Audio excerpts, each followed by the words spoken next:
नमस्कार भावांनो, आज चालू असलेल्या मौजे सातेवाडी मैदानामध्ये शेवटचा गट किती आहे आणि भावांनो, आपला सर्वांचा लाडका बकासूर गटपास झालेला आहे आणि वेगाचा शेवट सर्जा देखील गटपास झालेला आहे।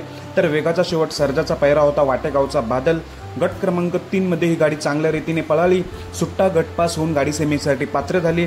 सर्जा आणि वाटेगावचा बादल दोन्ही टॉपचे नंदी आहेत, त्यामुळे सेमीसाठी सर्जा आणि बादलला खूप साऱ्या शुभेच्छा। आणि आपला सर्वांचा लाडका रुत्सम एकादश हिंदकेसरी बकासूर ही जोडी आज पहिल्यांदाच पळते, त्याचा पैरा होता अपशिंगेचा चित्र्या।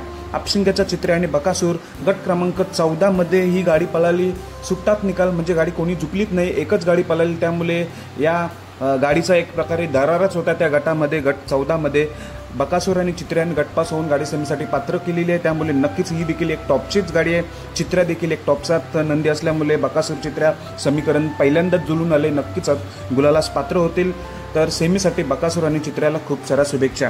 तर गट शेवटचा गट किती, तर शेवटचा गट आहे 55। लवकरच आज मैदान पूर्ण होईल, शेवटचा गट 55 आहे, त्यामुळे लवकरच सेमी होतील, फायनल होईल, 5 पर्यंत सगळं मैदान होऊन जाईल, तोपर्यंत आपल्याला निकाल समजतील। शेवटचा गट 55। धन्यवाद भावांनो।